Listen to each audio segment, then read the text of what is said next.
Soldering mistake number 1 is using a saw blade to cut copper pipe. Yes, a hacksaw can cut copper pipe, but I would never recommend it. Using a hacksaw is harder to control, requires more time and effort, creates more jagged edges, and makes it more difficult to make a straight cut. Using a hacksaw also has a tendency to apply too much pressure on the saw blade.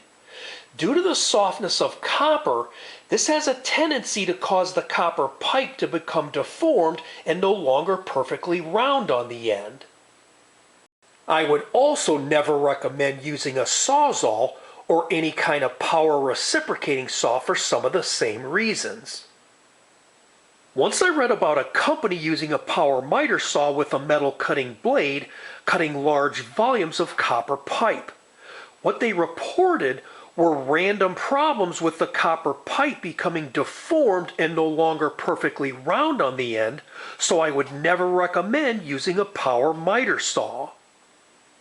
When soldering copper pipe that's deformed on the end to a fitting, the solder may not properly fill the gap between the pipe and fitting.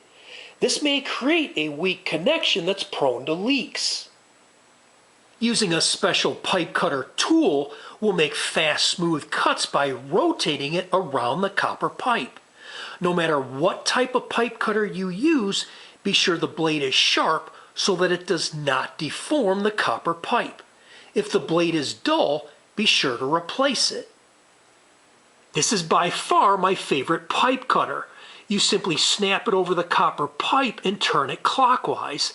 As it turns, it continually applies the correct amount of pressure with a spring-loaded cutting wheel, creating a fast, smooth cut.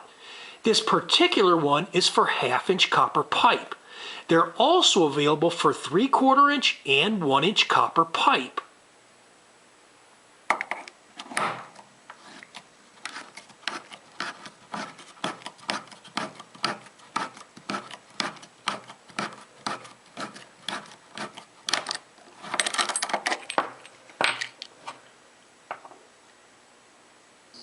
I hope you found this helpful, and if you like this video, please hit the like button below, share it with your friends, and please be sure to subscribe.